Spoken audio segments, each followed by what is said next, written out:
On this episode of Task Force Geek, we will be talking about Bad Candy issue 3 that will be going on Kickstarter very soon. We will also talk about the new Grendel series on Netflix. I'm very excited about that. And about the Masters of the Universe board game on Kickstarter right now. And that's all coming up.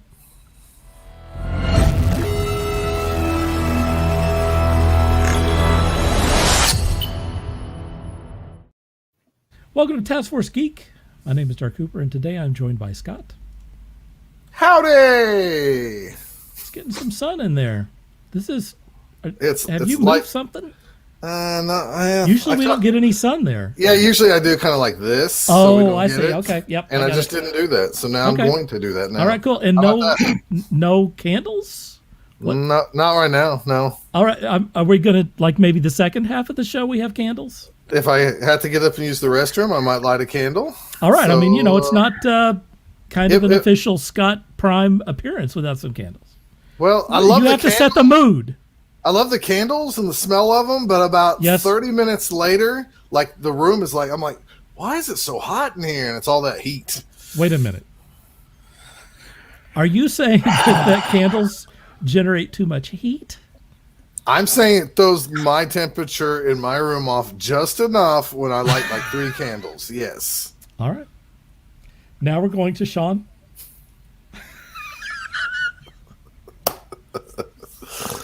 Hey, Sean. I'm gonna light some I'm coming to your room, Sean. I'm gonna light 3 candles, and we're gonna let you just sit in there. And then, like 30 minutes later, you can go like, it's kind of hot in my room a little bit. You're saying that these candles, well, they're on fire. Change the temperature in the room. I'm saying, how would they not? At least a little bit, right? All right. And if you're a person that's 1 to 2 degrees and you're like if your you're comfort zone, 6 inches away from it. Oh, like if you put your hand over it, like the albino guy in Lethal Weapon. Get Jennifer on here. If she ever comes on here, if she ever watches, you can say, like, is this true? Is it hotter in the room when there's more candles?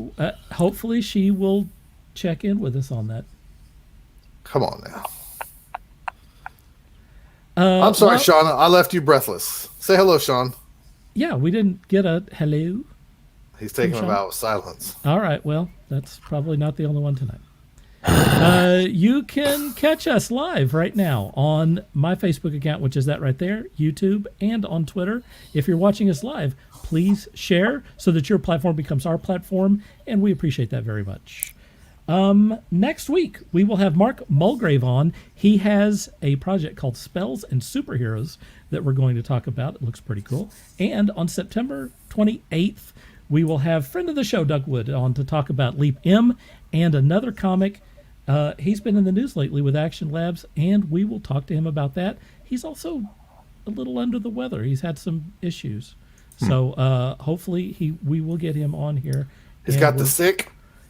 Well, he went to, I mean, I don't want to get ahead of him on this. He has some issues with his noggin, and he's had to go back to the Veterans Hospital. You can check that out on Twitter and see what he's going through. Hopefully he's going to be okay, because everyone loves Doug.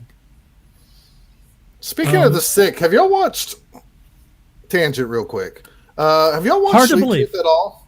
Have y'all watched Sweet Tooth at all? No, I just talked to Sean about that the other day. You have trumped us on this. Okay, well, I haven't finished it.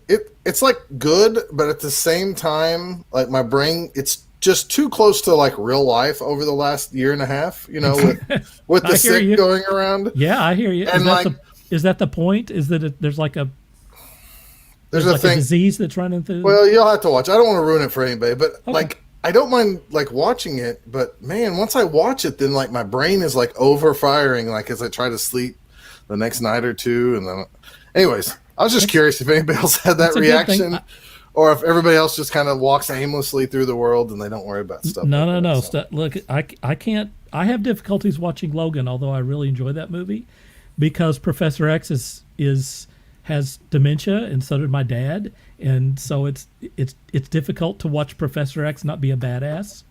Right, I got you. Because I associate it with my dad. So that's anyway. This stuff affects you. You know what? Good art does. Good artifacts. Hey, let's see what's happening here on this comments. We're going to have Robert Henry join us here in a moment. We're kind of hopefully, and so we're kind of killing a little bit of time. Let's go through some of these comments here. Brian James says, love what you're seeing. Are you sure? Are you really? I think he just loves you. Thank you, Brian. Ronnie's here. Oh. He says, howdy ho. Howdy Steve ho is all. here. Look at this. He's also Heidi hoing or something. Hi there, ho there. Oh, Jennifer, wait a minute. Jennifer, we got to follow up on this. Jeree says hello. And then Jennifer says it depends if the door is open or closed on the candle dilemma.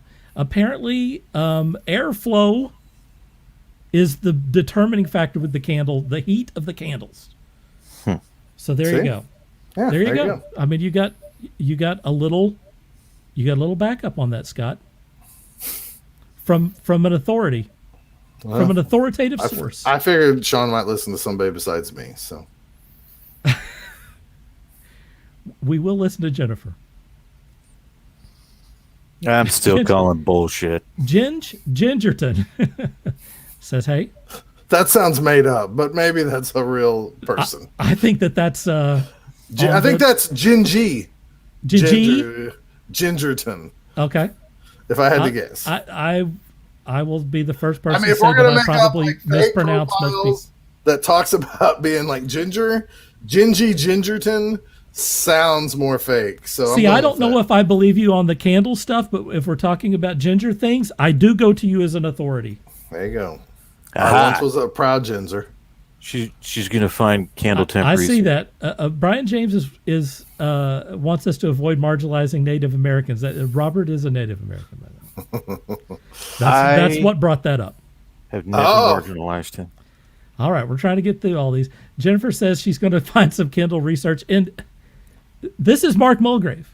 See, Mark, who should probably, if he's promoting stuff, should probably Gingerton. I Yeah, think it is. I mean, we'll have him on next week. We can get to the bottom of this. Okay. But I do want to point out that Mark has 2 cool R's in Mark. So it's not like some standard, that's not a typo. Maybe. His name is sure? Mark with his name is Mark with 2 cool R's. Okay. Like Aaron has 2 cool A's. I really want you to go Mark. We're looking forward to talking to you next week, Mark. All right. Before we get way too started into some fun stuff, we're not really. Can I talk a serious stuff at all? Please. Can I talk something serious? Please. I think I asked Sean to do this earlier. I want to talk about kind of a serious thing at the moment here. Can I put you up on the doodad? Yeah, you can put me up wherever. Right. So I have a friend in Indiana. His name is Brian Mitchell. He is a longtime podcast guy and Blood Bowl guy. When I first got into the world of just podcasts in general, I found actually my buddy Steve, who co-hosts both down with me. He found this Blood Bowl podcast, which led him to another Blood Bowl podcast that was called Slurp Bowl or Slurpcast, and it's kind of a pun off a Slurpee, right? Like a icy Slurpee type thing from 7-Eleven. And these guys had a long-reigning podcast for a long time. And I remember when we met them, we became friends with them. We actually went to travel to Chicago for the first time because of these guys' podcasts. So in some ways, even though there's really no podcast relation, me and Steve were kind of weird enough that after we met these guys and we decided to do a podcast, we kind of asked for their blessing, which is kind of ridiculous because I don't know what would have happened if they would have said no. Because that does not happen in this industry, Scott. But we were like, hey guys, we really like this. We really would love your blessing. And I'm sure they saw the email and thought, what the hell are we supposed to say to these guys? Of course we're going to just say yes. Otherwise we're going to sound like a bunch of jerks. Anyways, Johnny Pilatus, Brian Mitchell, they did Slurpcast for many, many, many, many years. They were the brains behind the Death Path Kickstarter game that I did artwork for. That 4 years ago, it actually ended today, and it was fully funded.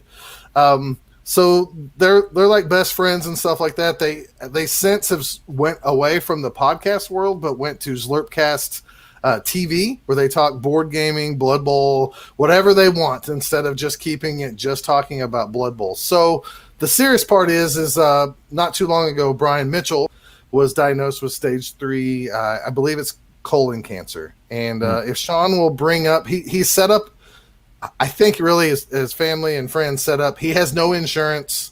He's a hardworking guy, but no insurance. And I just know recently in the last few years they bought a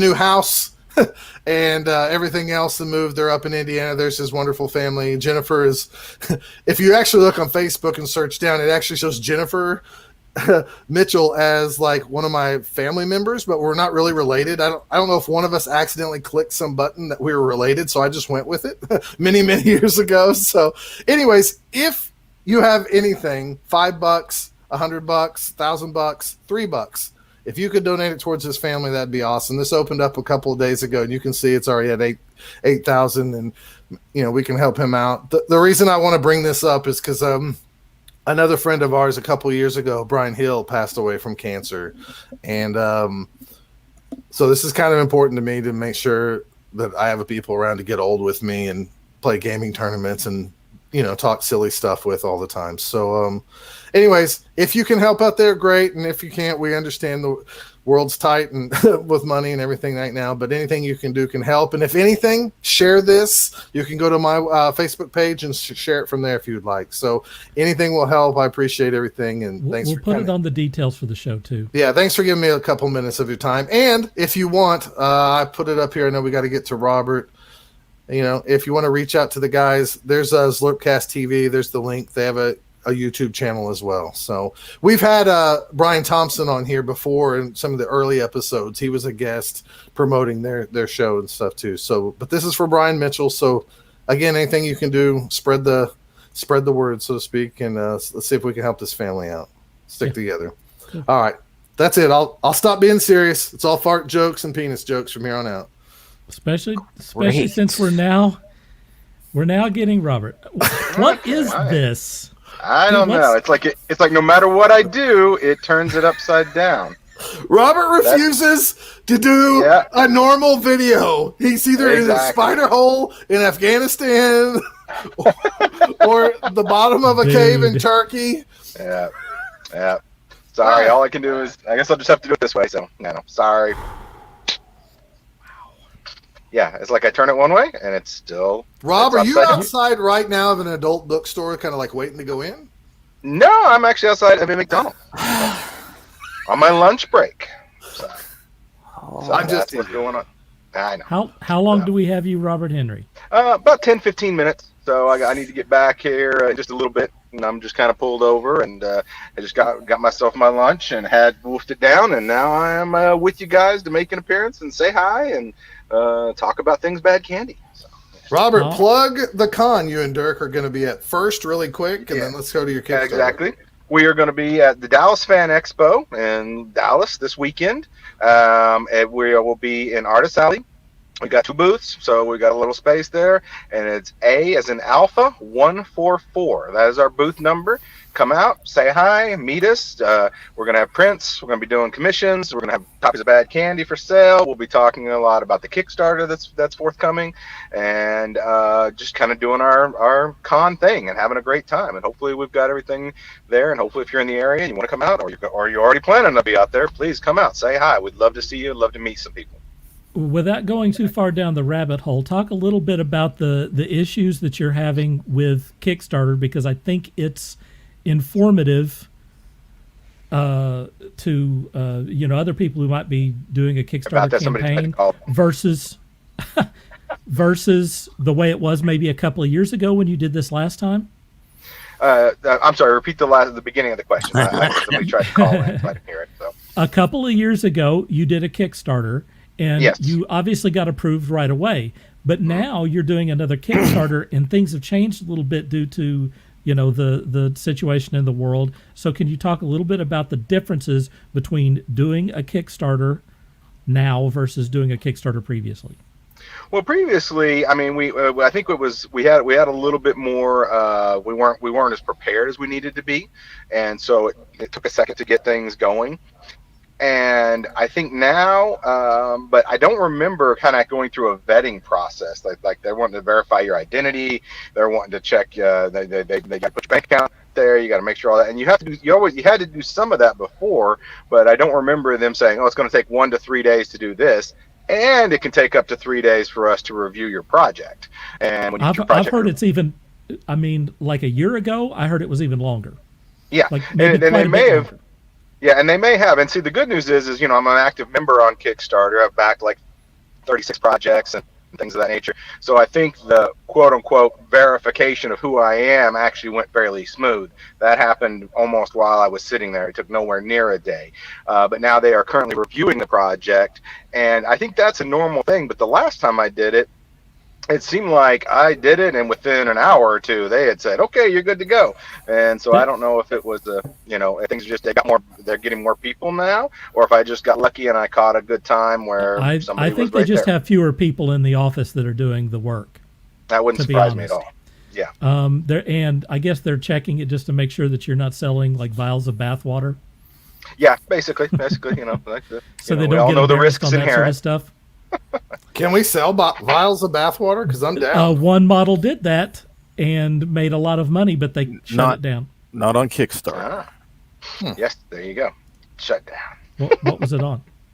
It was on a. Indiegogo. Okay. Anyway, It doesn't matter. I'll let you think about that. Rob, we're here today to talk about Bad Candy issue 3. It's ready to go. For people who don't know anything about Bad Candy, tell them what Bad Candy is about. All right. Well, Bad Candy is a love letter to 80s horror cinema that me and Joe Evans cooked up and put together.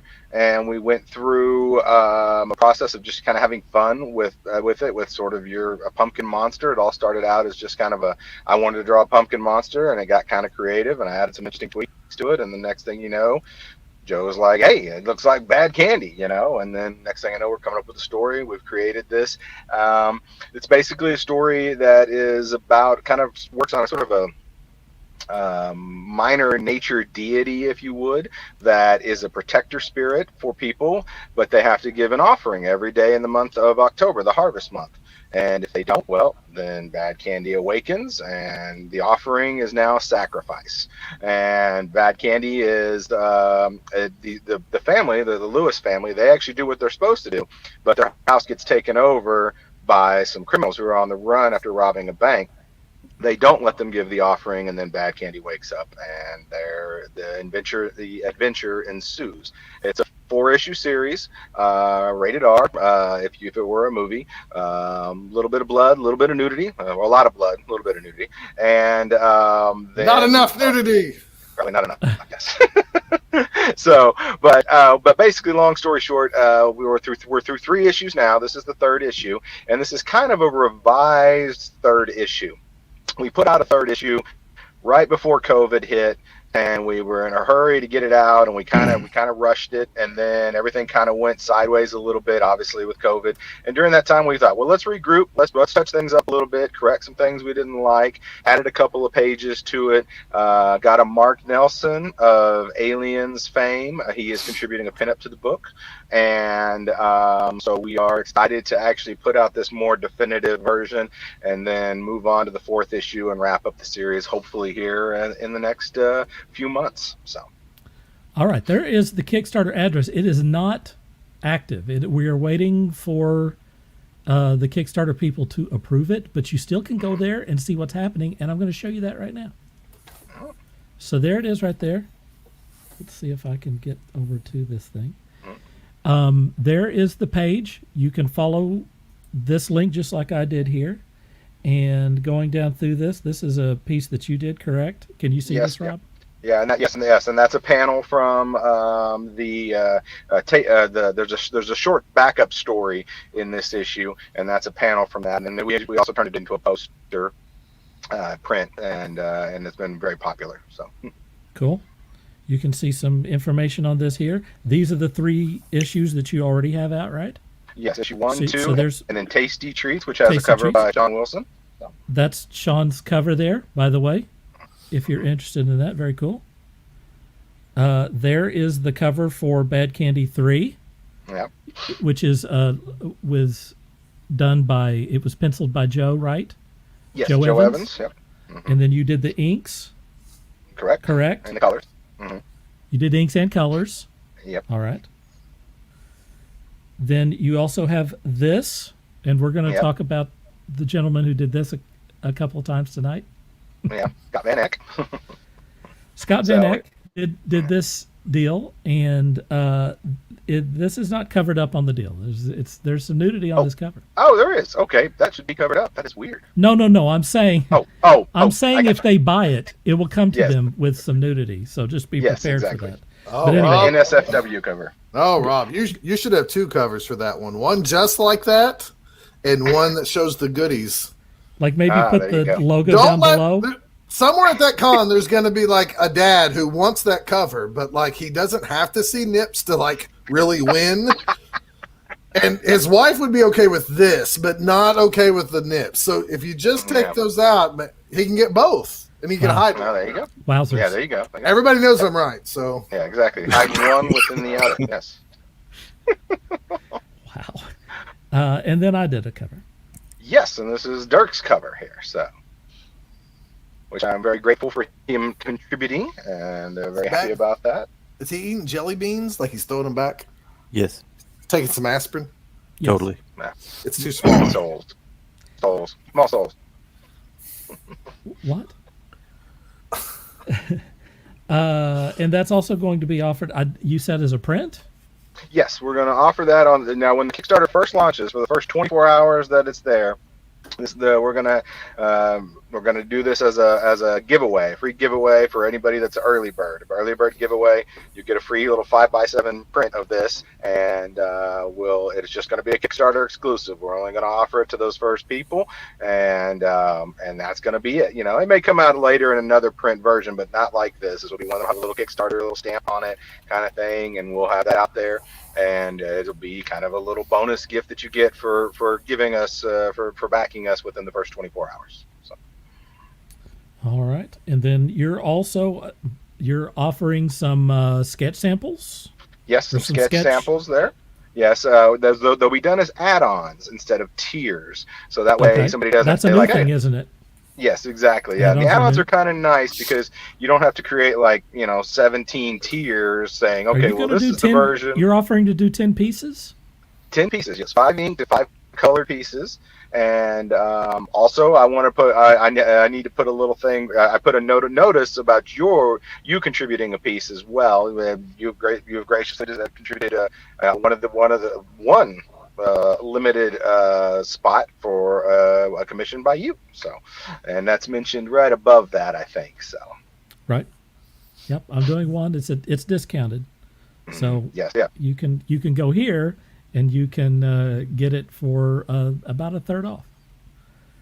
So there's that. And then there's risks and challenges. I mean, the book's done. Yeah, the book is done. Really, technically, all that needs to be done is probably a little touch-ups here and there. Probably the covers will probably have a little tweak as far as placing the logo, putting number 3 and all that. There'll be the lettering does need to be done on the final 6 pages that were done, but lettering is not terribly difficult. And then essentially the book is ready to go. So it's not much of a risk if you're worried about something like that. We've put everything together and it is done and ready to hit the presses. So by the time we finish the Kickstarter campaign finishes, we should have everything up, ready to go, ready to be in a PDF and have everything done. And then all we have to do is say, okay, let's send it off to the printer. So you worded that wrong. It's 0 risk because you've done successful Kickstarters in the past. This is true. This is very, very true. And I do mention that in the quote unquote risks that this isn't the first time we've done this. We've done this before. We know about delivering and we deliver on time and we've even pushed the deadline out, and ideally we'll hopefully have everything delivered to everybody's doorstep long before that deadline. So. You're also not a hypocrite because if you look at how many things you've backed a lot of Kickstarters. Yes, You've put out about 3 or 4. Yes. but you've backed a ton of Kickstarter. So you definitely have contributed to that community. Yes, I really enjoy it. I think it's a lot of fun. You get a lot of really great things, and it's a good way to get stuff out there that you enjoy and that you have a lot of fun with. And in many ways, it's a. I remember we talked a long time ago about just distribution and things of that nature, and it's a way to get directly to your audience and find the things that you like and do projects the way you want to do them. And there's something to be said for that. Sure, we'd all love to be published and have these, big name publishers publishing our book, but sometimes that's not the easy thing. And sometimes you want to get the story out there. You want to get things working. And that's why I love Kickstarter. It enables you to reach the people you want to reach and have fun doing it and give away a lot of cool little things that make people go, I was there early. I was there when, What is you're waiting on them to approve it. As soon as they approve it, does it go live, or do you still have one more opportunity to release it at a certain date? Yes, I still have the opportunity to release at a certain date. They'll send me an approval. The approval is scheduled to be done by the 17th. So this Friday is when the approval will be there. But if everything is lined up and ready to go, I will launch that as soon as we get the approval for it. So you may launch this weekend, or you may launch next week. The plan is to launch this weekend because we'll be in Dallas Fan Expo, and I would love to be able to promote it while we're down there. Maybe it's always nice to have that great promotion, and if somebody's right there at the table, get on your phone, do it right then and there. It's nice that they can do that instead of saying, "Oh, well, it'll launch next week." Better to strike while the iron's hot. So I really would have it. I want to have it up and running by the time we get through Dallas this weekend. So, what's the scoop with the Mark Nelson piece? Mark Nelson, I had the pleasure of meeting him a couple of times, but I met him at a Spectrum Fantasy Art in Kansas City a couple of years ago, right before COVID. And I talked to him about it, and I had showed him some copies of the book, and he really liked it, and he thought it was kind of a neat idea. And he gave me almost a whimsical, kind of fun bad candy, and I like the different take on it. I encourage. I don't know if I've ever seen a whimsical Mark Nelson piece.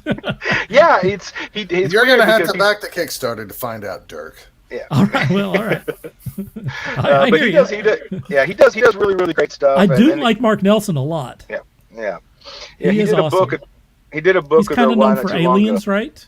Exactly. Aliens is the big thing everybody knows him for. The first Dark Horse iteration. He did the artwork for that. So.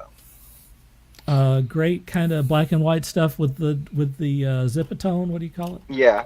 At the time, the Zipatone. Now it's all done all through the other things. But basically, it's all done digitally now. Yeah. He did. Well, he still works very traditionally for the most part. Almost all his stuff is still old school. But he did this one in a toned paper, which is kind of nice. I was going to say, I think it was that toned paper where you had the chemical to bring out the tones in it. Good stuff. Yeah, but yeah, so there's kind of what we're excited about the project and getting everything up and running and getting it out there, and I hope everybody will give it a look, and if it looks like something that's your cup of tea, then please join in. One other thing that we're going to try to do, and I think that I'd like to do, is I'm going to continue to add tiers as we go on, and there will be an original art tier that will be added, and hopefully every week through the campaign. And what I would like to do is if we're able to make it work, is basically every week on Task Force Geek, we'll show you that piece and then say, hey, this is the new edition this week for the new tier.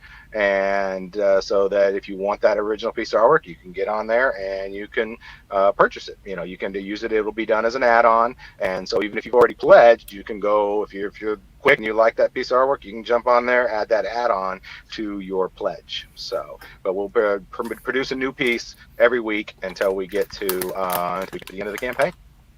So people should start looking for it this weekend, hopefully. Yes. If everything goes as planned. And what is your funding goal? Funding goal is only $600. We're just wanting to get just enough to $600. Cover $600. Just cover our basics, cover some shipping and handling, and if we do well, then we do well. There's one thing I don't ever really want to get to this point where obviously if I get bigger and we get to huge audiences, then you may ask for more. But I also want to make it affordable and make it something that anybody can have access to, and we just want to basically want enough to print the book. If we do better, that's great. What if somebody donates $600 right off the bat to put me on the cover nude in that same pose that girl is in next to Bad Candy by Scott Van Eyck? That's just like from here up. Yeah, well, I want the just... logos covering my nips though. Okay, gotcha. You want that? You want that treatment? Well, I'm a father. Is that I'm worth not some perv? Is that worth $600 to you, Rob? Or well, talk to Scott Van Eyck. He's the man. Okay, well, so Scott Van Eyck is going to have to do the Scott cover. Yeah, the Scott Prime topless. The cover. Special. Dude, that could be a con exclusive. I mean, like I was asking because I have $600 I can donate. And there you go. There you go. Oh, that be might nude on the cover. There you go. Oh, Steve, get out of here. Steve lost his dinner. Wow. Gotcha. Steve says he's lost his dinner.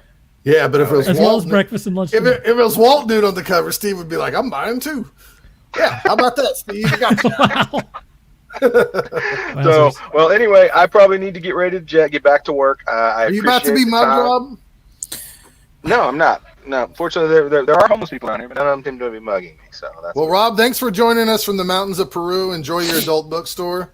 I will. It will be great. You guys have fun this weekend. Dirk is nervous about this weekend. Well, yeah, it's probably been a while since the man's been to a show. It'll be a great time, though. We're gonna have a really good time this week.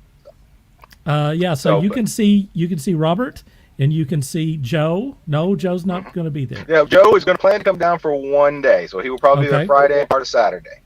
So you can also see me down there. We'll be running the table down there at Fan Expo in Dallas. So anyway, thanks, Rob. All right, you guys have a good night. Appreciate it, and we'll keep up with what you're doing. Have a good one, brother. Good night. Bye-bye. He was so in front of an old bookstore.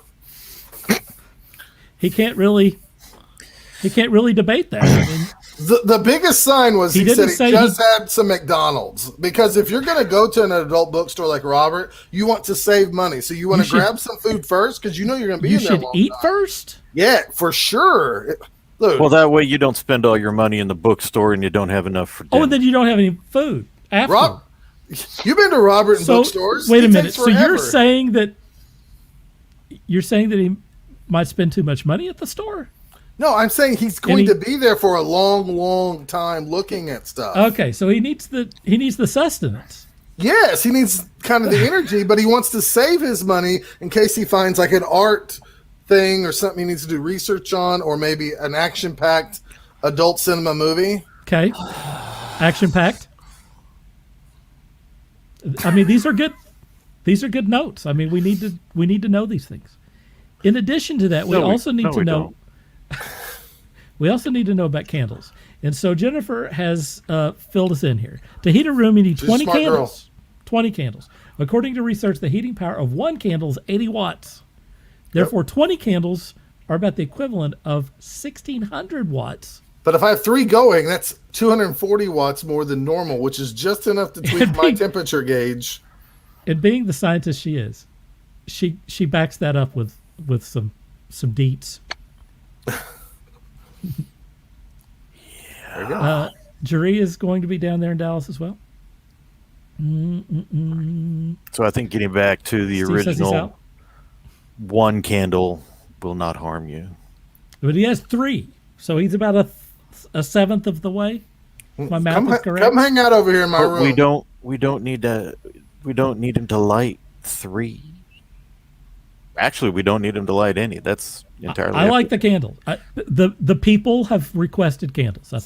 Who am I to deny the people? The people. I deny people all the time. Yeah, you're mean though. It's true. You're old man Sean.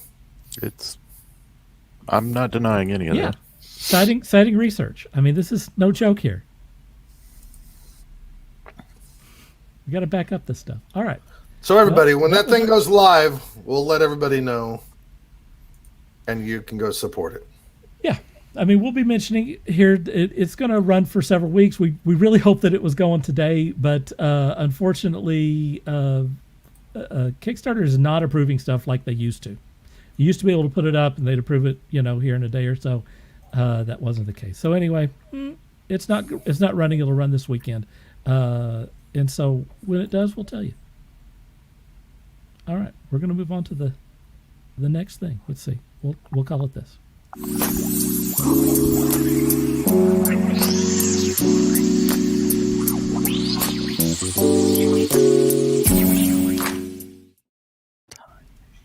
This is breaking news. Netflix has given an 8-episode series order to Grendel, the series based on the mass vigilante from Matt Wagner's popular award-winning Dark Horse comic book series. Oh, here's the first name I'm going to destroy tonight. Abubakr Ali.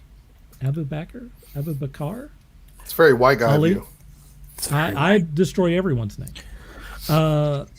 Who was, I guess, in Power Book 2, Ghost, Katy Keene. Set to star in the titular role.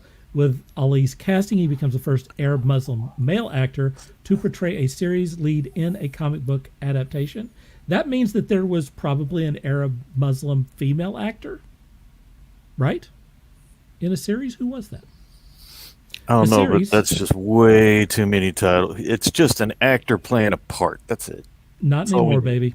The series, written and executive produced by Resident Evil and Supernatural alum Andrew Dabb, comes out of Netflix's first look deal with Dark Horse Entertainment. So, to talk about Grendel, we're going to our Grendel expert, which is Sean. What is your question? What would you like to know? Here, first, I want you to tell me what you think about Grendel in general. Then, I want you to tell me what you think about this adaptation, what you know of it so far. Well, as far as the Grendel book, the Grendel series itself, I got in. Gosh, it was probably the early, maybe late mid '90s, somewhere in there when I first discovered him. And of course, at that time, coming out was the Grendel Prime series, and obviously enjoying that. I had to research where this all came from, discovering the original stories by Matt Wagner of Hunter Rose. And of course, I was just completely taken by that series as well. If you're unaware of Matt Wagner or his body of work, he is a fantastic writer, illustrator. He's done just a ton of different stories, characters, and what have you. And I'm actually surprised that his properties haven't made it to television or the big screen prior to this. His book series, Magic, I thought, was it Magic? Mage, excuse me. Mage, I thought should have been a movie 20 years ago. Couldn't be more relevant today. Right? So maybe that'll be just around the corner. Yeah, but, I mean, he basically becomes a superhero, right? with a glowy bat. Yeah. But getting back to Grendel, from what I understand, the details are fairly sparse on this, but we will be following the main character of Hunter Rose and probably his exploits. I don't know if the series will extend past Hunter Rose. Anybody that's looking for a hero in Hunter Rose, you will be disappointed. Yeah, not really. He is not a good guy. Not really I mean, kind of let's call him an anti-hero. I don't even know if I could call him an anti-hero. And I like the guy. I like that character so much. I got it tattooed on me. I could rant. In fact, I did today at work whenever I saw the news. I was ranting and raving to my coworkers about this particular story for way longer than I should have. I'm excited. I'm very excited about this series coming out. I looked at the cast that they have so far, and everybody on there, is really intriguing.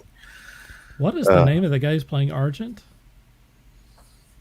Not to put you on the spot. It's like James Blackhorse or something like that. Black Rhino or Black something or other. Rhino. Antelope or.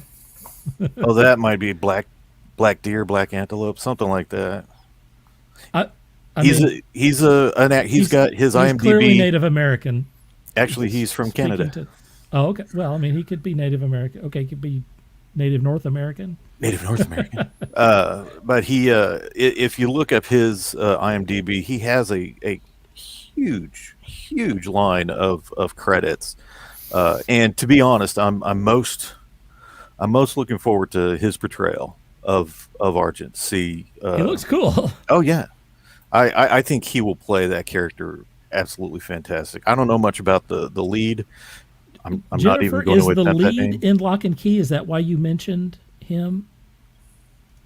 I'm not familiar with the lead. Are you? I know I've not seen Lock and Key. Okay, I haven't either.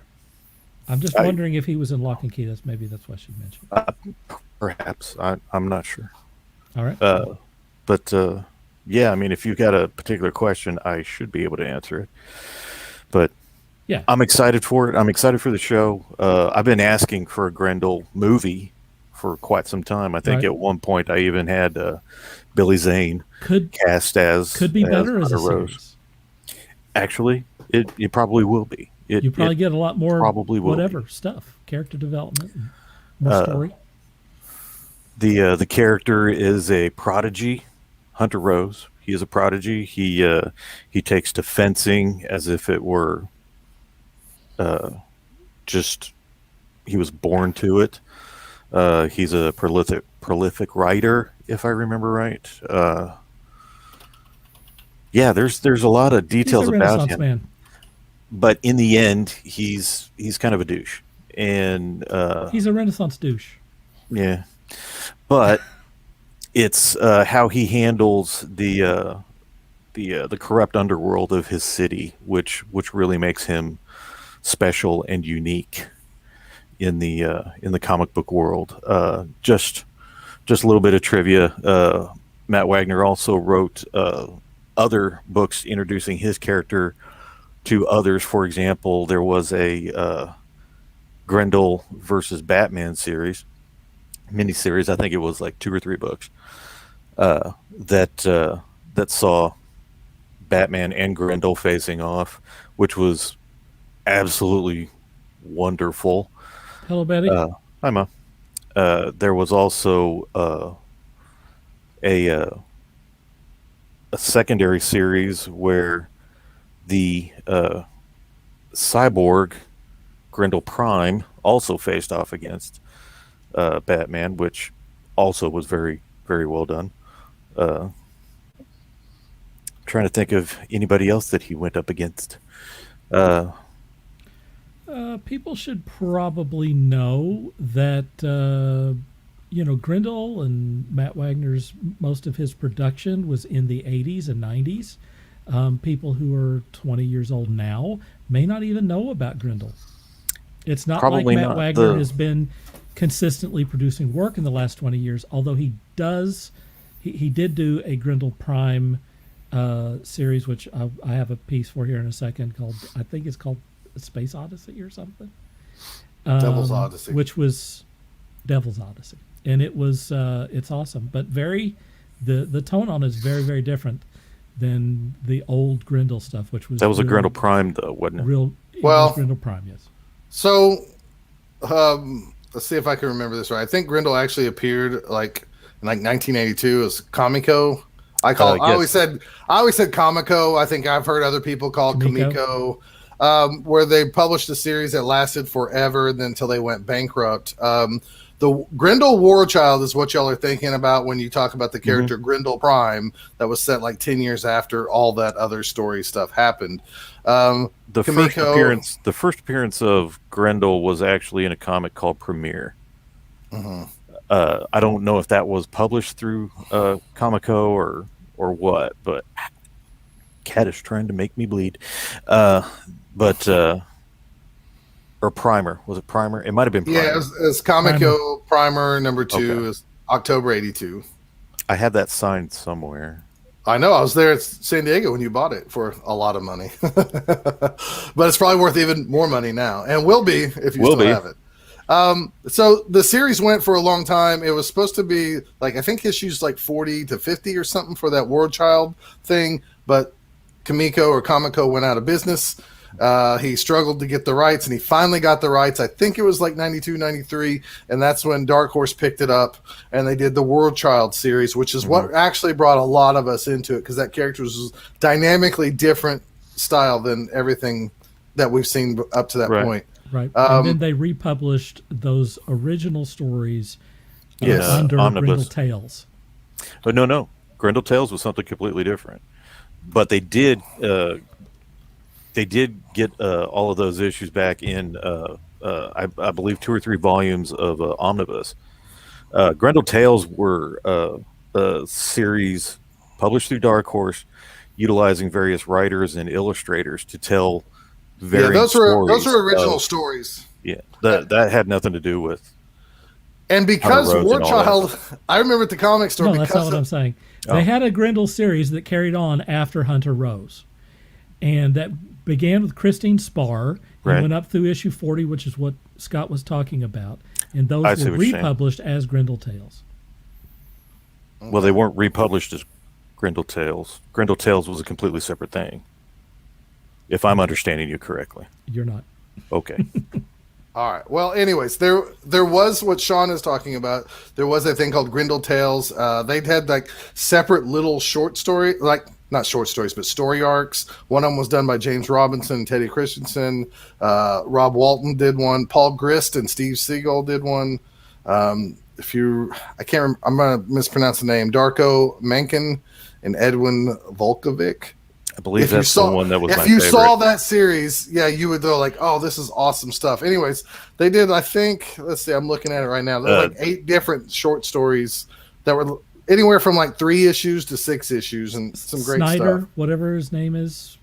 I want to say Paul Snyder. That's probably not correct. But then there was a couple different Batman Grendels, and then there was the Black, White, Red series also with like Hunter Rose and stuff. That was in like 98 from what I'm looking here. Then we had Devil Child. We had Past Prime, Behold the Devil, Sympathy for the Devil series, and then Grendel versus the Shadow. And then the latest thing that we've had was 8-issue miniseries called Devil's Odyssey that still follows the character of Grendel Prime as he's looking for like a way to save humanity, a new home for humanity, which is a wonderful, wonderful series. Even if you know nothing about Grendel, that's a really good series in itself. I'm not interested and yet interested at the same time in this because my Grendel experience has nothing to do with the past stuff. It's Grendel Prime forward, and actually after Grendel Prime, because I think I just picked these up at the comic store. I think because you two knuckleheads were picking it up, and I was like, well, I'll try this and see what it's like, and I really enjoyed that stuff. So we'll see where it goes. My history, I guess, with Matt Wagner goes back before even Sean's. I was very much into Mage. That was the first thing that he did, and Mage was a 1-part series. Now it's a 3-part series because he continued doing those. I think maybe in the 90s or the early 2000s, which is based on the Arthurian legend. And Matt did all of the artwork on that. That's really where I kind of found him and got into it. Grendel was like something that I didn't really follow that much, but I picked it up. I liked the Hunter Rose stuff, but when he started the stuff following the Hunter Rose stuff with, like I said, Christine Spar and all that stuff, I feel like that stuff was a masterclass in storytelling. And I think that even if you're not a big fan of Matt Wagner, his art or whatever, he is a master storyteller, whether he is doing the art or whether he is writing the stuff. And they were really doing a lot of experimental stuff on those Grendel issues. They did all kinds of crazy stuff where people wouldn't talk through the entire issue, where they would talk in symbols and stuff. They'd have things where they'd do like 16 panel pages where people would do just crazy things. They would just be experimenting. It was kind of like punk rock comics, and it was really good. And I got a chance to meet and talk with, I mean, like I said, back in the 80s, Matt Wagner wasn't such a big deal, so I actually got to spend a little time with Matt Wagner and talk to him at conventions. And dude, you're muted. Do you want to say something? No, I was being sassy, so it's okay. So anyway, I am a huge fan of Matt Wagner, both his art and particular storytelling, not just the Grendel stuff. I also felt very strongly that I couldn't understand why Hollywood hadn't come knocking at his door a long time ago for both of those projects, which are lengthy. There's a lot of stuff there, and it's really good. It's so long overdue for them to do this thing, and I don't know much about the people who are involved in this thing, but I'm very excited about a Grendel series, and I hope with great sincerity that Matt Wagner makes $1 trillion on whatever it is that he does, because he was highly influential on me, both of them as an artist and as a storyteller, and I still think he's one of the best in the business. And hopefully, if this thing takes off, more people will be exposed to his work, which I hope they are. I want to share some stuff here, just to kind of talk him up a little bit. This piece, a larger version of this piece, Sean has a print up. Signed by the illustrator and framed by matted and framed by a friend of mine who used to work at a local art store. Beautiful piece. It is beautiful. Really, really stunning thing. Anyway, that became the cover for Grendel Omnibus. But Sean's piece is a lot bigger than this. It's like you can see all of it. There is the Devil's Odyssey thing. That's number 1. This is the kind of typical Matt Wagner style. This was colored by his son, which I thought was pretty cool. It is awesome. And what Scott says about this is absolutely right. It's a good place to start, although this is the most recent thing, and there's 20 or 30 years of stories previous to this. But you don't need any of the backstory, really. You really can don't. read this so by itself. You really don't. It's because ridiculous. He leaves his entire world. I mean, it really is self-contained. This is kind of what I was talking about with the level of storytelling that Matt Wagner brings to stuff. You see that you've got kind of a 2-page splash page, which is really brilliant.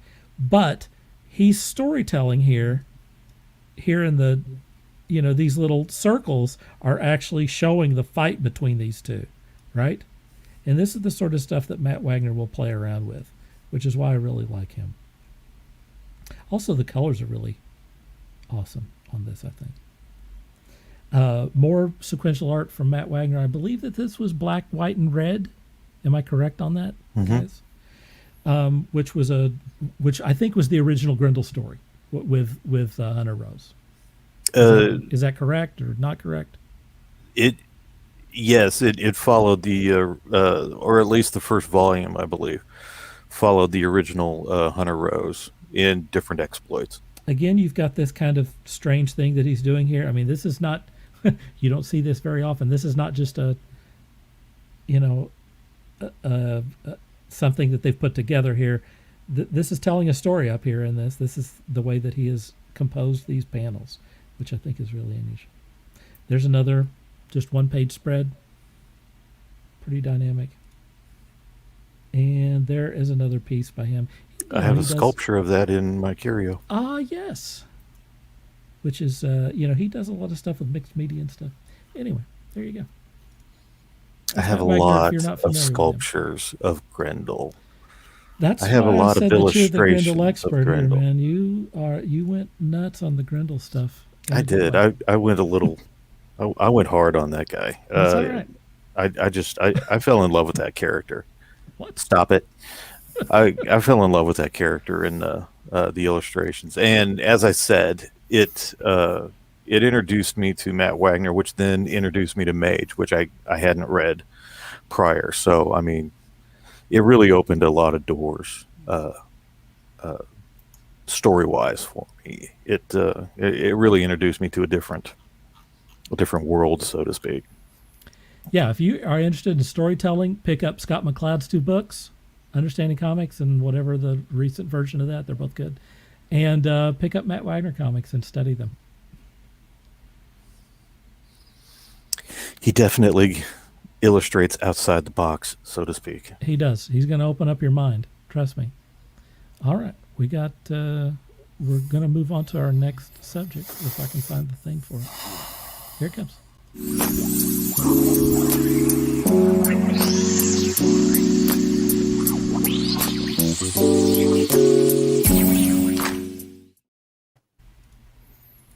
All right.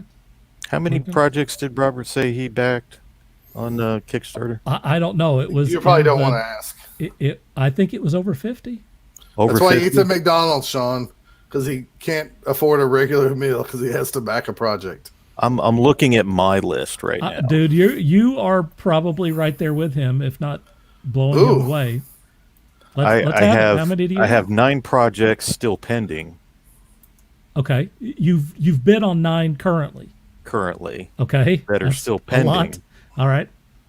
I mean, they're paid for. Everything's done on them. I'm just waiting for the projects. Just waiting for them to arrive. Yes.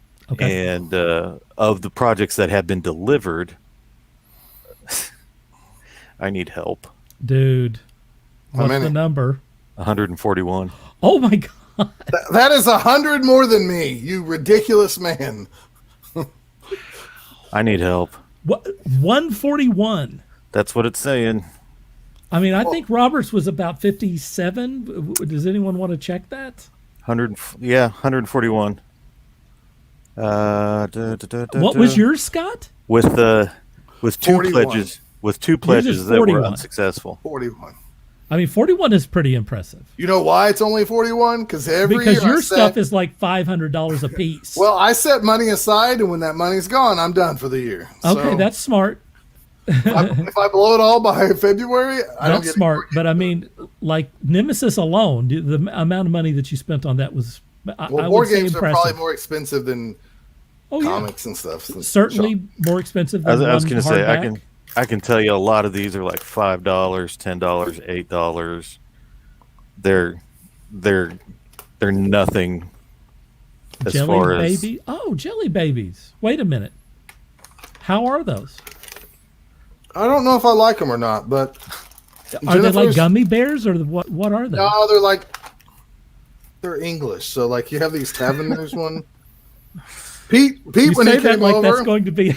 I remember to you explain what it is. Pete brought some jelly babies over, and then me and Jennifer went down to Dallas. We found a like a World furniture store or something that had like World Foods. So of course I bought some candy and stuff, and then like I'm on a time limit to get back onto keto, so I'm trying to eat these as much as possible now. That's what Doctor Who eats. I like these. One better of the than Doctor these. Who's. You like which one? The Tavenders one. Now, Tavenders? So what is it? What does it taste like? What are they like? So like, it's kind of like if you went to your grandma's house. Oh no! You got one of those orange slices. Okay, I don't mind those. Those are okay. Except it's not coated in sugar. It has like a candy shell around it that's not really sweet, but it's enough to be like a texture thing. It's very odd. All right. And they look like little like Garbage Pail Kids kind of. Bite one in half and show me. Oh, I'm sure everybody's really enjoying me eating. I am. Okay. Well, first, I don't want to. I just want to know what this is. No one's ever. So. All right. They're covered in like. It's not even like sugar. It's not flour. It's not really sugar. It's not like sweet. Okay. It might be like cocaine or something. I don't know. What?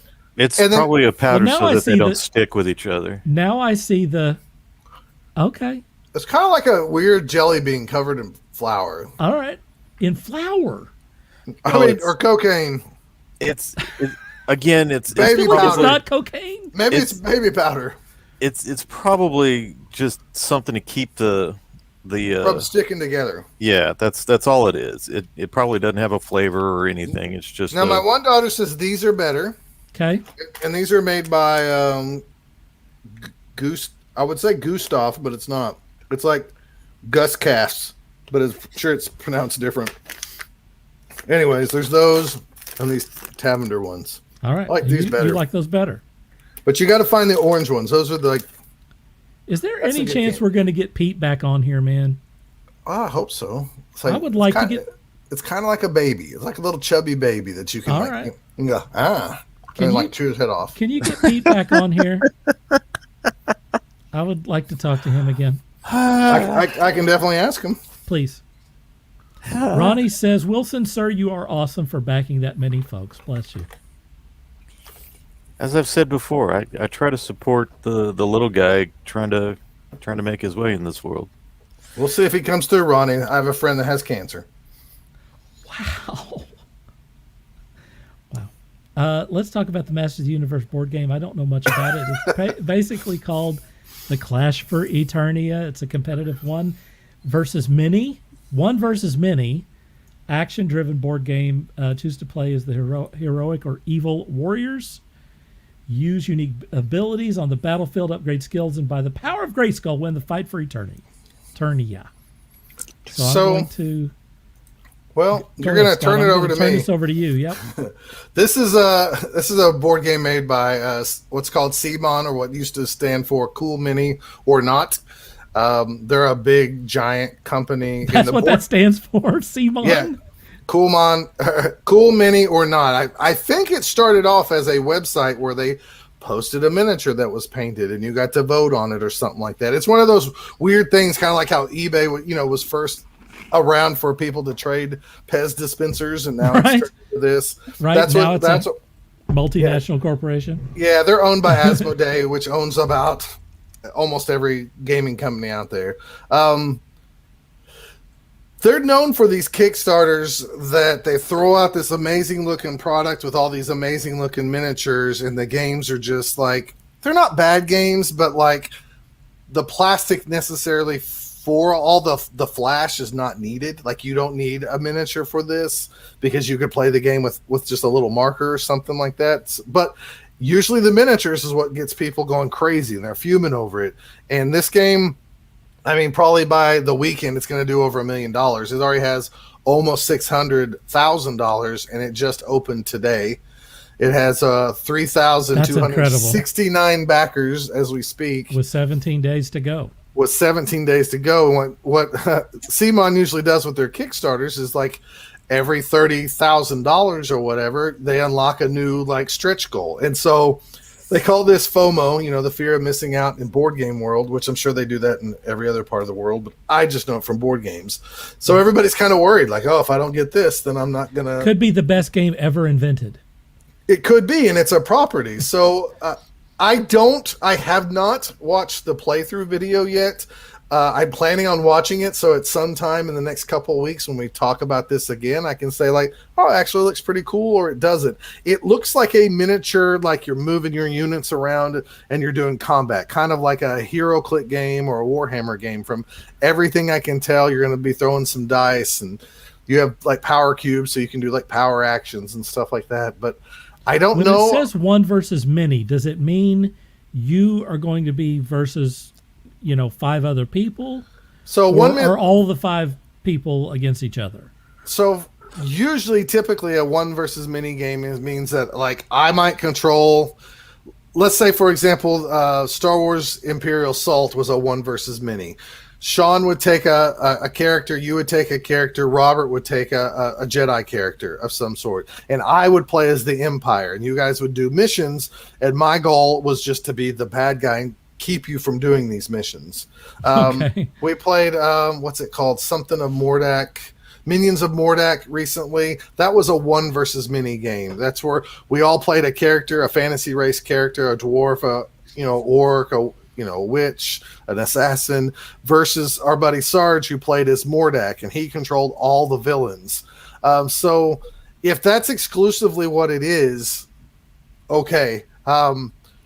If I'm telling you right now, if that's what it is, I'm not, like, a big fan of one versus many, because, like, usually somebody doesn't want to always play the bad guys, but at the same time, I don't know. I don't like that experience. There's a lot of board games out there where the AI can control the bad guys for you now, or there's an app or something like that. So it's everybody versus the game. And I prefer those more than the one versus many type board games, but we'll see what this it looks like. I read somewhere, and I don't know if I think it was on Facebook. The stuff where I really like the games where everyone's cooperating against the game. Right. I read something, and I think it was comments where somebody said it's kind of like a skirmish game. So if you wanted to take some units and I took some units, we can play each other. And then it has a one versus many aspect. And I also read that there was like missions that you can like set up the board a certain way, and you're trying to get like a certain goal to beat the game or beat the system itself. It has an amazing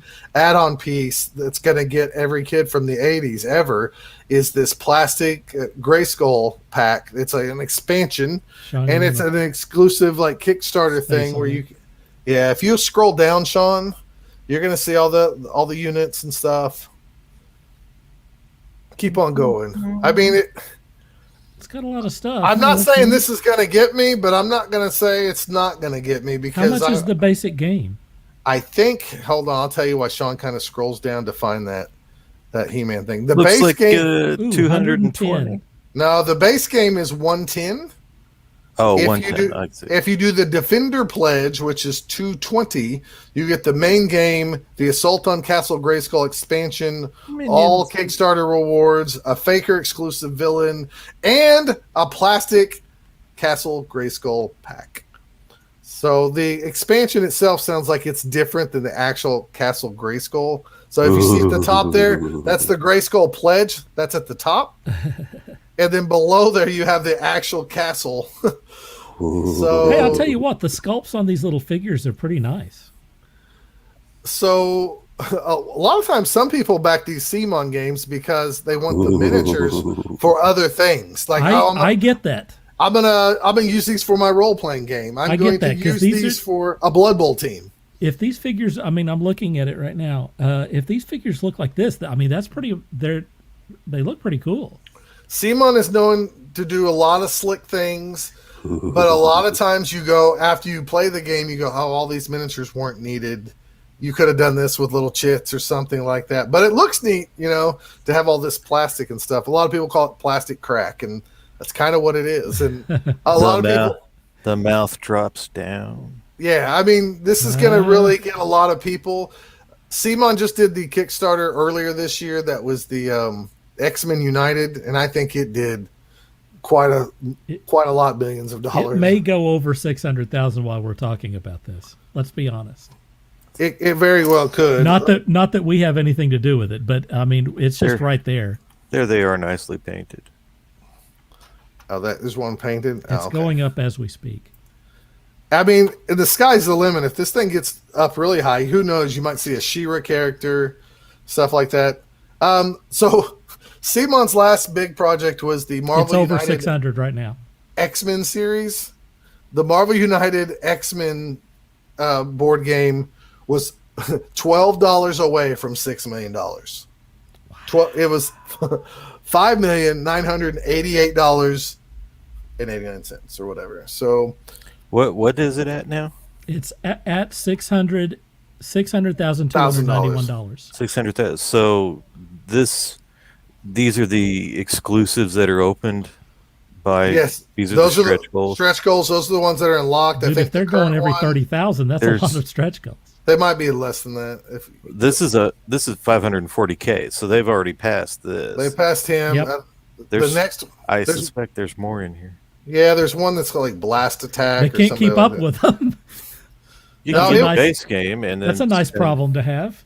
Now, here's the deal: if you don't want to spend $220, you can get the base game, and the CMON usually they'll give you everything in the Kickstarter as well. So you'll get all those extra little figures and stuff. So usually, if you could have some willpower, you could buy the base stuff and still have more than plenty of stuff than you'll ever play with in your life. So these are the guys who did Zombicide. They did Arcadia Quest. They did Star Arcadia Quest. They did there was a steampunk one they did. I gotta tell you, there's not a ton of stores that support these, because typically the stores get their product in later than the customer. So therefore it's no use for them to get it. Like, we don't hardly carry any of their Kickstarter stuff, because like everybody else will already have it before we get it into the store, and we don't get a price break on these. There's not like a retailer's pledge. So That seems My unusual. shop owner kind of is like, FC Mon, but but Right, because they're cutting them out. I mean, that's the the magic and the dilemma of right. Kickstarter. You is have that Robert who needs Kickstarter. You're right? going directly to this consumer. Right, Robert needs Kickstarter, right? He doesn't have a extra $600 laying around, but Simon could make this game in a second and publish it and put it out to board games traditionally, and they would make money. But instead, they're going to be greedy and they're going to make all their money on Kickstarter, and then you have the hybrid, and we're going to like keep Berserker. and we're going to keep buying it. Yeah. Yeah. I mean, you just said the fear of missing out. FOMO. It's big time. Gary's already tried to talk me into buying this. He's like, "You really need this, Scott." I told him. I told him, I was like, "No, buddy." I said, "You need it, but I will store it for you at my house." So, so if you're scared your wife will be mad that you buy this, I will help store it for you, and we can try to give it a play. But I am gonna watch the playthrough videos and stuff and see if it's something I'm interested in. I don't know. I hope it actually looks amazing, so that way I can have an excuse to buy it. But how much money do you have set aside to spend on Kickstarter? I'm currently That's out. a good question, Sean. I'm currently out. Your bingo fuel. And currently out because I backed some other projects that I thought were actually going to. I knew this was coming for a couple months. And I figured this might be all flash and the other games would actually see the table more. And there was something I want. Board games are really weird right now with Kickstarter because since the COVID stuff happened, all the shops and stuff are behind. All these factories are behind. And then shipping stuff over here is really weird and expensive. This He-Man project is not going to be shipped to Europe, period. It says it in there. Wow. Not Europe. Sorry, bro. You're out. So... I heard today that Barnes & Noble is saying that they probably won't have books around Christmas. Well, I'm telling you guys right now. That's crazy. I've noticed the grocery store, there's more empty slots in the aisles than I've ever seen in my life. I mentioned that to Sean about 2 or 3 days ago. And it's simple things. Where's the green beans? Well, I guess the green bean cow died off or something because he's not around. So yeah, it's weird. It certainly is. All right, guys. Is that anything else on Masters of the Universe? So if anybody's out there wants to back this and play it, but you want to store it at my house, I am your guy. You're going to provide that service to them. I'm about 90% sure by the time at the end of 17 days, you're going to ask me if I backed it, and I'm not going to like my answer that I'm going to give you. But all right. I'm holding off that it really is just kind of like a boring. Please help me remember that. I don't want it to be a boring skirmish game because that doesn't. Not anymore. 20 years ago, I'd have loved that, but not now. I just saved it, so I'll get updates and all right. We'll it just jumped up $1,000. Yeah, they're doing pretty good. Yeah. Sean, you mentioned several times about the Netflix series by Kevin Smith. I mean, since we're on the subject of Master of the Universe, have you seen it, Scott? I've seen the whole thing. I really, really loved it. Mm-hmm. It's way different, and I don't care what you say. I don't care if you were 4 when you watched the old cartoon or if you're 44. This one is superior in all ways, and I think it's really good. I think it's different, and I understand like if it doesn't, it's weird, I can't handle it. It doesn't have enough He-Man. I loved that there wasn't as much He-Man in it. Because something happens to He-Man, so we get to see the other Masters of the Universe. He-Man is the most uninteresting character in the Masters of the Universe. To be honest with you, Superman is just like, meh, I'm Superman, nothing can kill me. Same thing. Agree with that. So one of the things that was pointed out was the original cartoon series was He-Man and the Masters of the Universe. So of course the story was surrounded around He-Man. This titled Masters of the Universe. Revelations. He-Man is not the focus of even the title. So that should have been a clue right there. But I agree completely. I think it looks better. I think it's a very interesting story. I have no problem with how they're telling the story. They gave other characters their moments to be different. Sure. I mean, like Triclops is now this like weird guy who worships technology and stuff. Yeah. It's different. They gave us like different. They're not all like subservient to Skeletor. There's like factions of evil people on this planet. It's amazing. What's his name? Skunkor or something like that? Stinkor. He finally got an episode because he was dropped from the original series because they couldn't. At the time, they couldn't figure out how to write a story around a person that smelled. Who was the guy that was the android that Man-at-Arms downloaded his... That's Roboto. I don't know that character at all, but he was awesome in that series. He might have been in the old What series. A great character in this series. I mean, they made you like... I hated Orko, but like... I mean, they made him better in this. So, like, in all ways, this is superior. I get people get butthurt when you, like, mess with their nostalgia and stuff like that. But sometimes it's not always, like, where they change stuff and, you know, Greedo shot first. I mean, sometimes changes are better. I still tell people all the time, the original Thundercats were cool at the time because they had really good artwork. But if you really watch some of those stories, they kind of sucked. And that Cartoon Network series that they did, the second one, was a really, really good series of Thundercats. Thundercats Roar? Or not the kitty one. There was one in between. One from 2012 or okay. No, earlier. It was earlier. Well, maybe 2011, something like that. My daughter had some of the action figures from that. But it was a really good take on being serious and giving really reasons to these kind of weird characters and stuff. And people got butthurt on that. It's like... That's the one that Devil's Due Publishing did a series on. Is that right? Maybe so. Maybe. That one I actually I didn't get to see, but it looked really good. The character models and whatnot Those for are that were available on absolutely Hulu right fantastic. I watched a couple episodes last week, and they're awesome. I get upset with people saying, like, this is not my He-Man, I don't want to do this. I'm like, okay, fine, quietly just turn away and go away. But they get around and they want to bring everybody down, and it's like... It's not meant for just you because they want new people to buy He-Man products.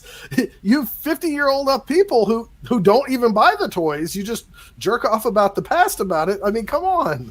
Like, anyways, I ran in enough. Give it a shot. I think it's really good, and I'm looking forward to more of that. So well, I feel bad for Kevin Smith. He tried something different. Yeah. He was doomed either way. You know what I'm saying? He was. Oh, to be honest, I think he even said as much in interviews. He knew it wouldn't matter.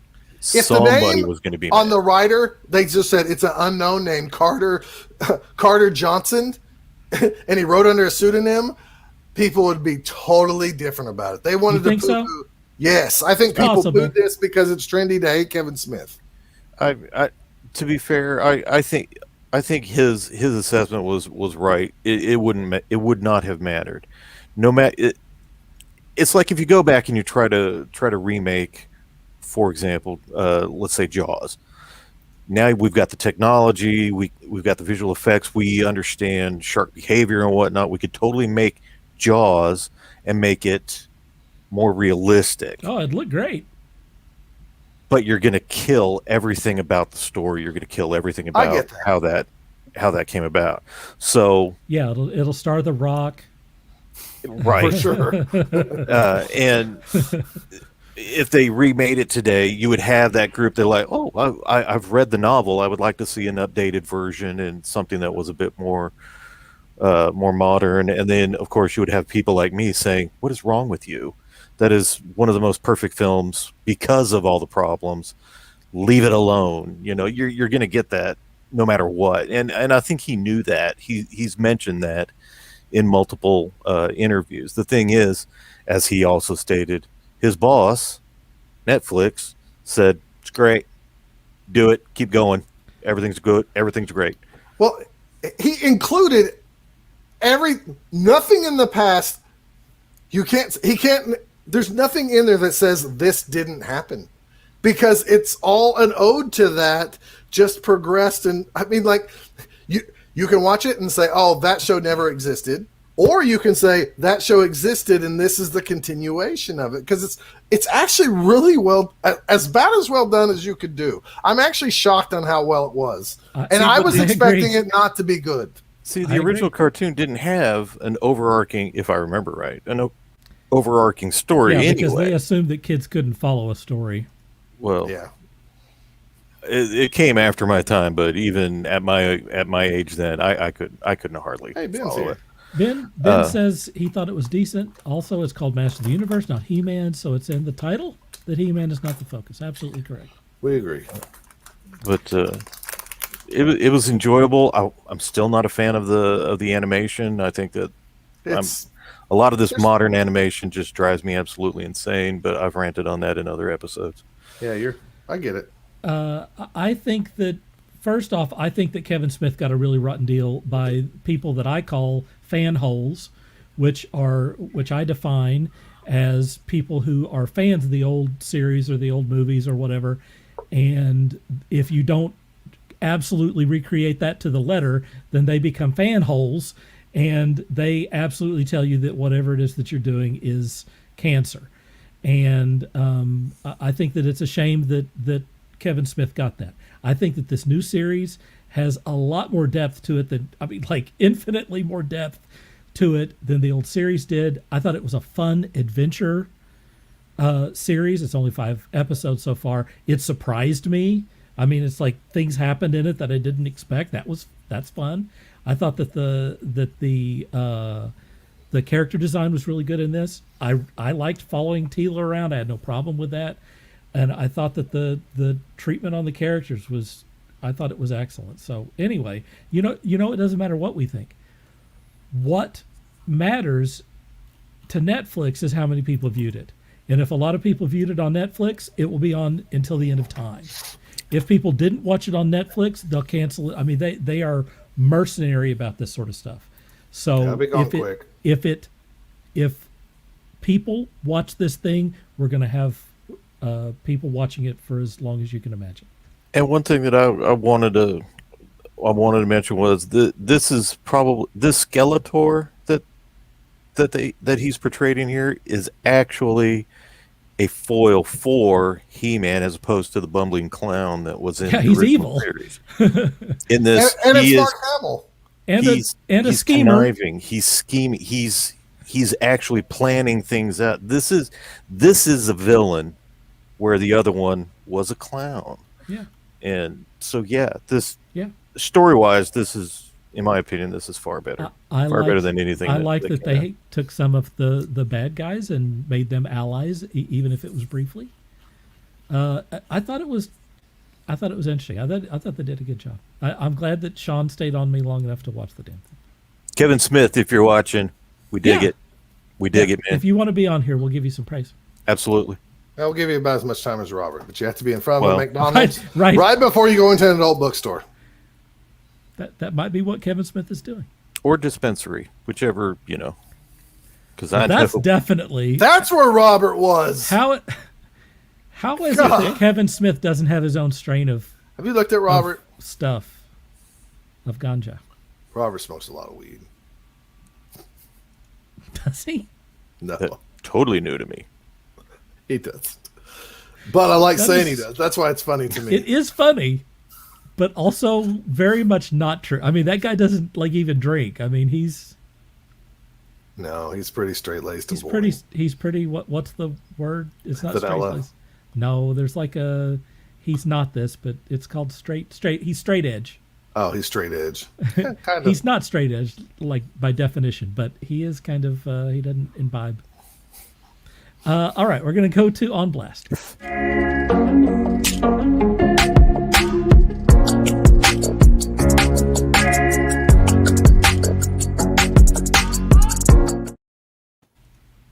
Hey, let's talk about some goodies that we watched or read or whatever here the last week or so. And for that first, we will go to Scott. Oh, geez. I don't think I've watched anything. I watched some NFL this weekend. You did? Yeah, I got to watch. I found maybe a free stream. I don't know. Up at the comic store, and I watched the whole New England Patriots game. All right. So I was like, for one game, I'm pleasantly surprised that the Patriots have Mac Jones as quarterback instead of Cam Newton. But it's a long season for a rookie quarterback. So let's talk about this comic called Echolands, and I hope that all my graphics and stuff here. Okay, looks good. This is done by J.H. Williams III and Hayden Blackman. Oh, I like Dave him. Stewart, Todd Klein. Wow, that's it's it goes opposite direction of than most comics. It starts from like Japanese comics. No. I'm saying it's oriented, horizontally. It's landscape. Landscape. I'm sorry. Yeah. So we have all this. It's pretty. Beautiful artwork. Beautiful artwork. That is nice. It's like really, really beautiful, detailed stuff. And it's like a fantasy world.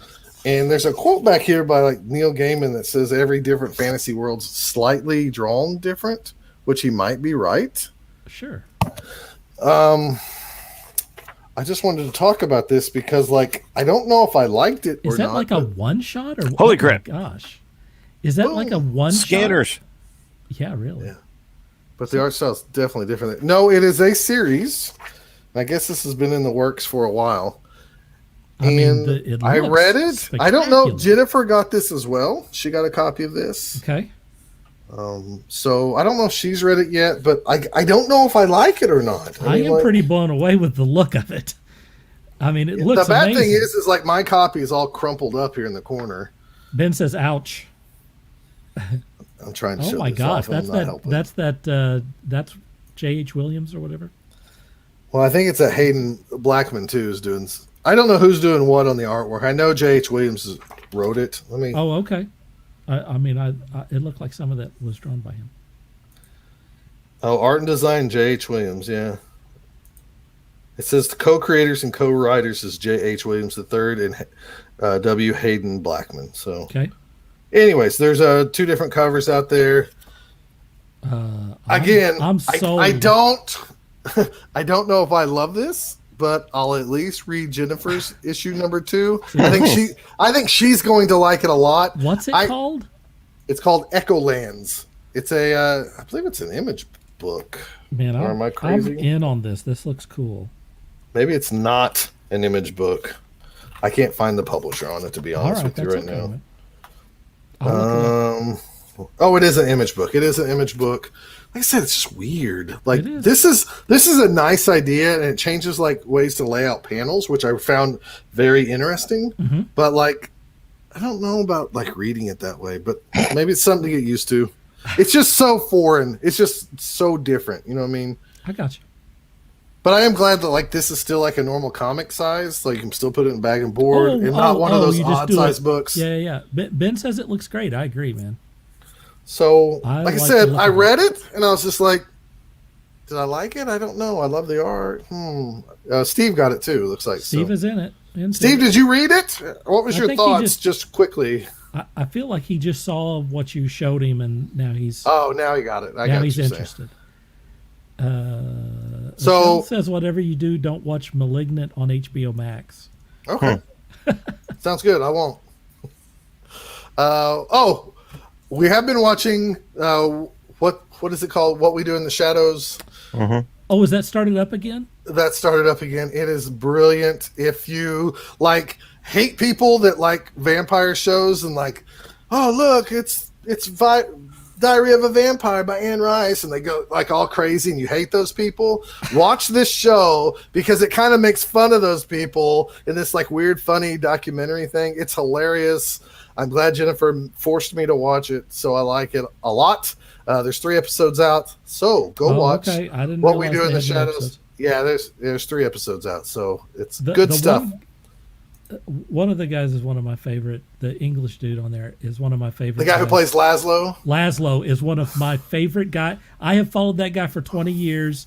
He wasn't a big deal before the show.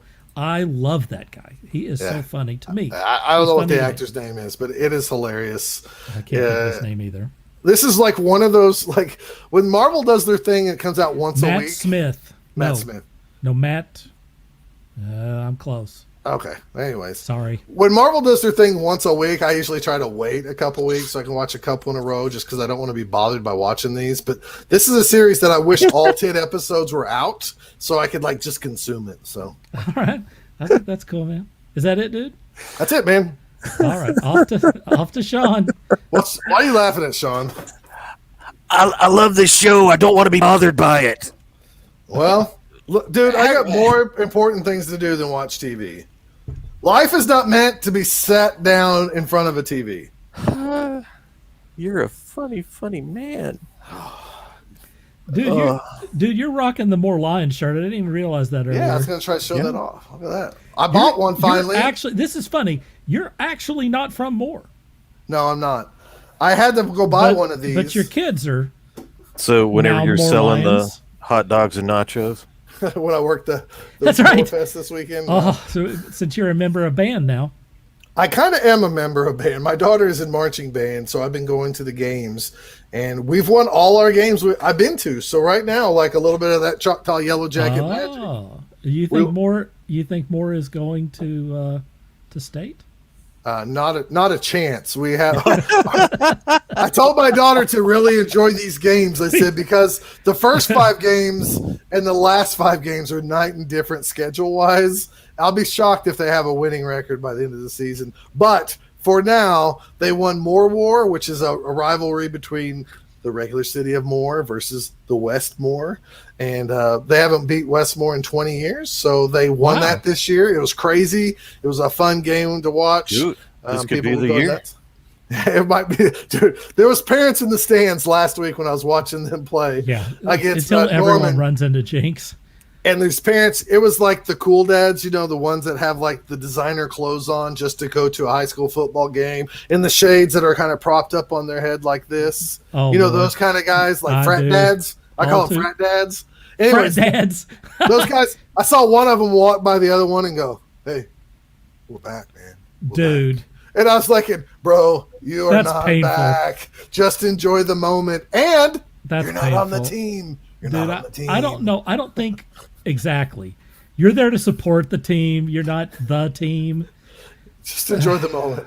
We're back. Back before I graduated Moore High School, back before there was anything other than Moore High School. It was just Moore High School. There wasn't South More Moore. North, There more wasn't South. West Moore. There wasn't any of that. It was just Moore. A year or two before I graduated, they went to state and then got beat by Jinx, which is what Steve was talking about. I think that's the closest they got ever to winning the state championship. And when they split the things, they took half of the students and shipped them across town. Right. So now Moore is not that dominant. And then they split it again.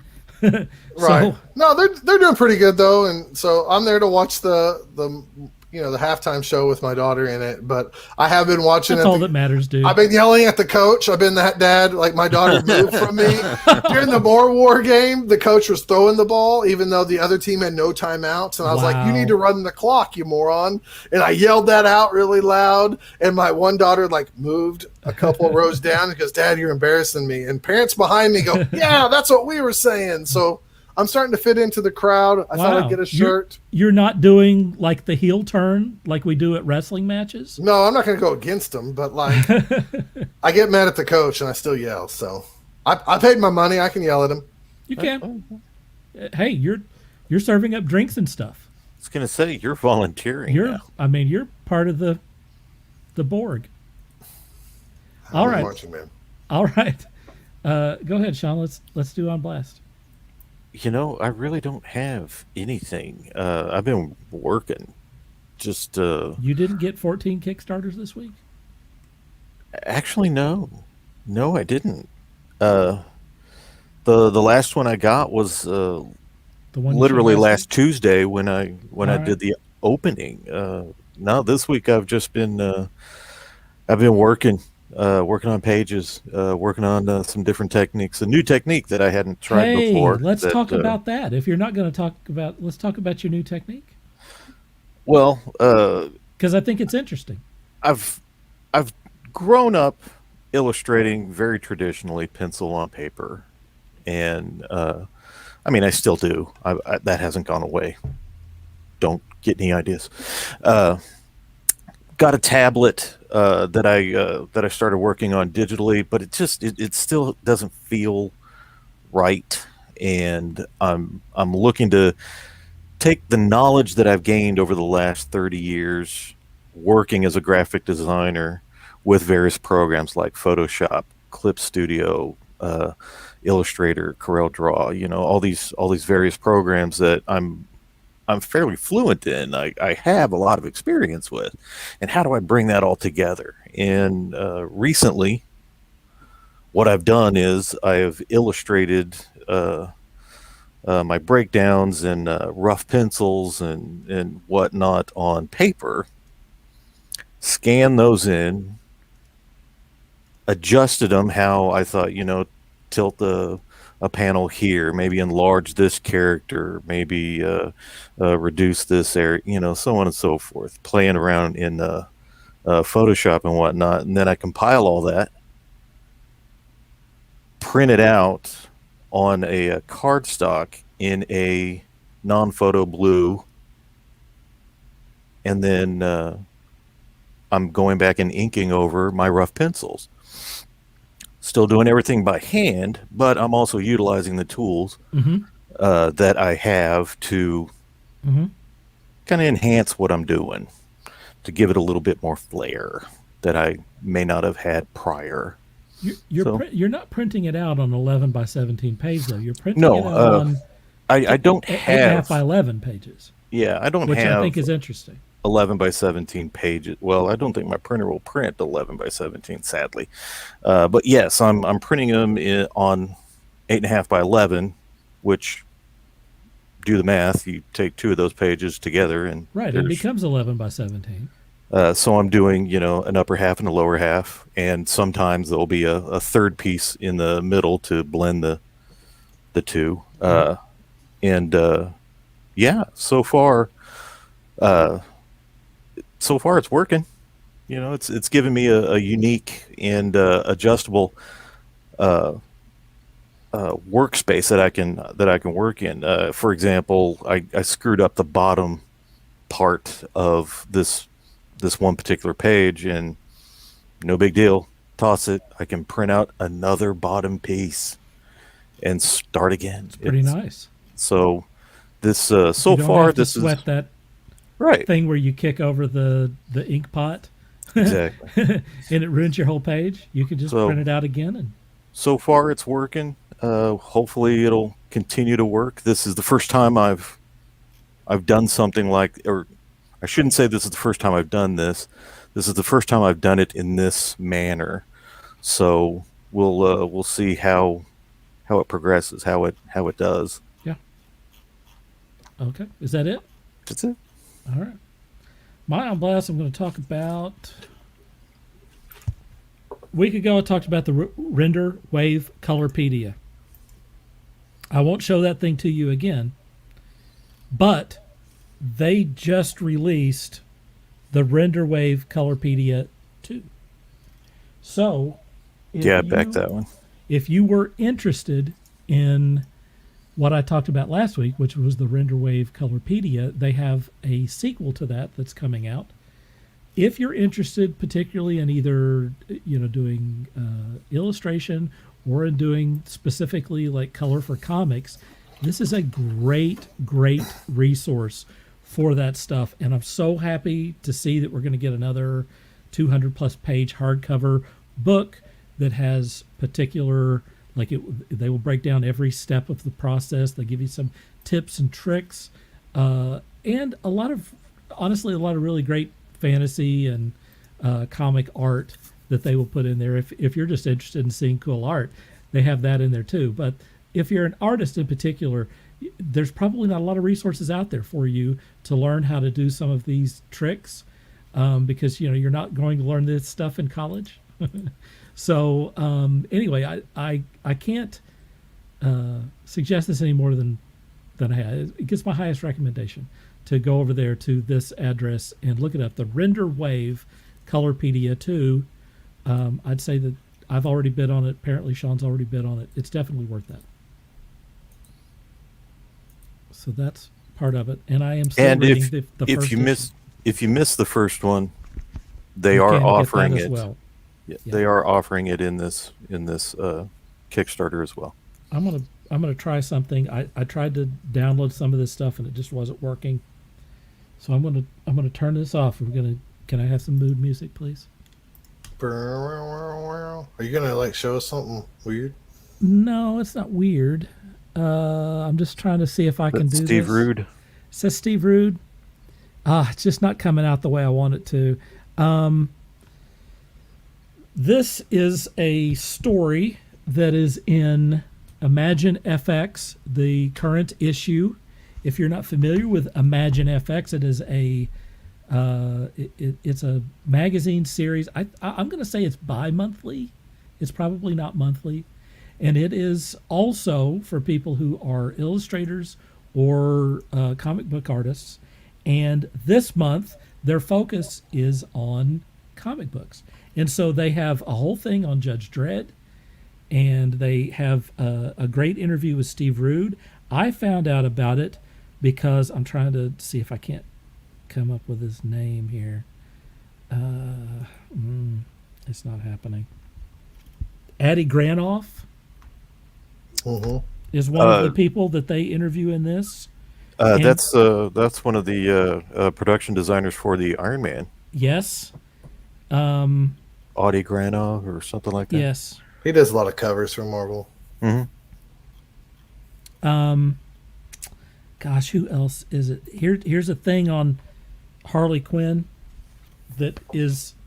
Can you see it? Maybe. That's like, it's not just the piece; it's step by step. They tell you how they did it, which is amazing. Anyway, this is the comic book issue. It has a bunch of comic book stuff, a lot of real incredible comic book artists. It's very unusual for them to. Most of the stuff that they do is like fantasy painting or illustration or something. So it's cool to see the comic book stuff. It's called ImagineFX. This is a great issue of that. That's it. That's what I got, man. This month only. This month only. Yep. All right. Let's do promo time. Scott, you're up first. Promo? Yeah. Actually, I'm not really gonna. I mean, I'm over there at Both Downs. I do a Blood Bowl podcast, but mainly I'm gonna hit on this again. The guys over there at Slurpcast TV for Brian Mitchell. I think we have somewhere we have his link. I don't know where I put that, but do you know where that is, Dirk? Are you looking for? What are you looking for? For the GoFundMe link, I want to just kind of hit on that. Nope. Hang on. Maybe it's up top. Keep One talking. of the other ones. All right. If you can, at any point, whether it's a couple bucks or a lot of money or something like that, and if you feel like you can give, if you would help out the Mitchell family, that'd be wonderful. And that's all I'm really going to worry about promoting tonight. So, get over there, say something, donate it if you can. If not, share the link. That's free. You can do that for us. Yep, that's true. All right, Sean, you're up. As per usual, find me at rankingstudios.com. That's rankingstudios.com, rankingstudios.com. You can find me, you can find Scott, you can find Dirk, you can find Rob, who was with us earlier. You can see some of our artwork. That's the 4.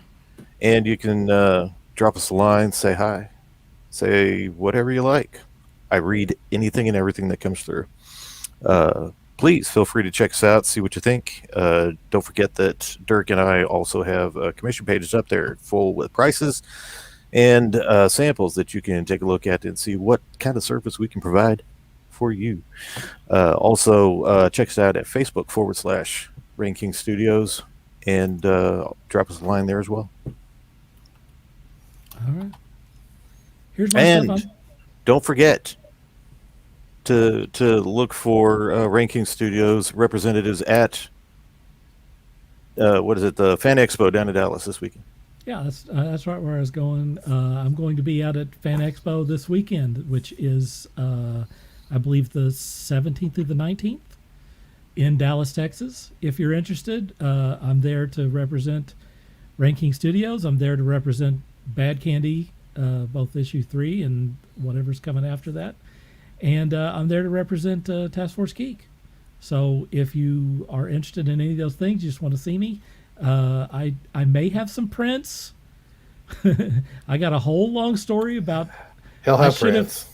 I should have had those prints last Friday, but according to the, I just got a thing that said they're going to try to get it to me. So hopefully I will have some prints. He'll have prints. He's just being a worrywart. Scott wants me to do some sketches. I don't usually do sketches, but maybe I'm going to take Copic markers and some pencils and stuff with me. I might do a few sketches. I don't know.